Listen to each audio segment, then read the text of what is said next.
जानिब से 9 मई के वाक़यात की भी भरपूर मज़म्मत की गई और अब समसाम बुखारी ने इस्तेहकाम पाकिस्तान पार्टी में शमूलियत इख्तियार कर ली है। इस हवाले से उनकी जहांगीर तरीन से मुलाकात भी हुई और इस मुलाकात में मरकज़ी रहनुमा ओन चौधरी, नुमाल और दीगर शरीक हुए।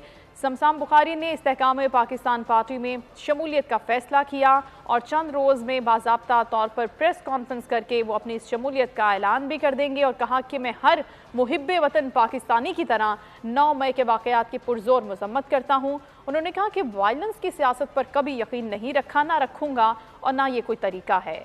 उन्होंने कहा कि ये हमारा मुल्क है, ये इदारे हमारे हैं, हमें मिलकर काम करना है। आज के दिन के बाद मैं तहरीक इंसाफ से लाताल्लुकी का ऐलान करता हूँ और पाकिस्तान तहरीक इंसाफ छोड़ने का ऐलान करता हूँ। इसी हवाले से हम बात करेंगे बोल न्यूज़ की नुमाइंदा फातिमा शराजी से। फातिमा, क्या कहना था समसाम बुखारी का पीटीआई छोड़ने के ऐलान से?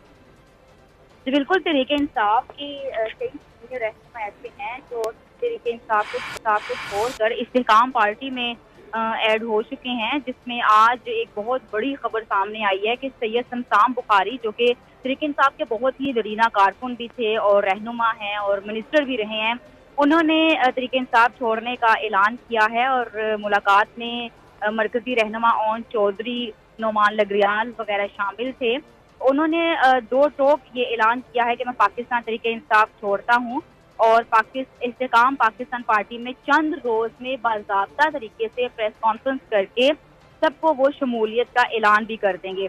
इसके अलावा उन्होंने ये कहा कि ना कभी वायलेंस की सियासत पर मैं यकीन रखता हूँ और ना ही रखूंगा। पाकिस्तान तहरीक इंसाफ का हमेशा से यही शेवा रहा था।